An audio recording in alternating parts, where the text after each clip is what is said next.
Tired of endlessly tapping your Android screen for games or tasks? Then get ready to supercharge your Android experience with an auto clicker app. Today, we're diving into how you can automate those repetitive screen taps to save yourself time and effort. It's perfect for gamers who need to spam a button, or anyone looking to boost productivity or even improve accessibility.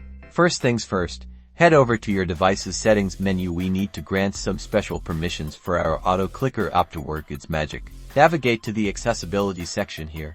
You'll want to find installed apps or download apps, depending on your Android version. Look for the auto clicker app you've installed and grant it the necessary permission. This allows the app to draw over other apps and perform the taps on your behalf. It's like giving your phone a smart assistant for your screen. Now, open your chosen auto clicker app. You'll typically see a clean interface with a start button to begin.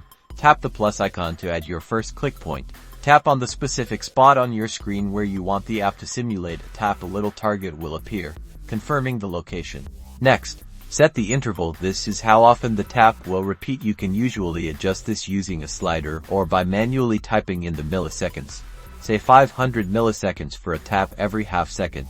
You can also often set a duration for how long the app should run these automated taps, or choose to have it run continuously until you stop it. Once your click point and interval are set, hit the start button. Watch as your phone begins to tap automatically at your chosen speed and location. This can be a game changer for repetitive actions in games, quickly filling out forms, or any task where consistent tapping is needed. To stop the automation, simply open the app again and press the stop button. It's that easy to regain manual control. So there you have it, why Euro effortlessly automate your Android screen taps and free up your fingers. Give it a try and let us know in the comments what you'll use your auto clicker for.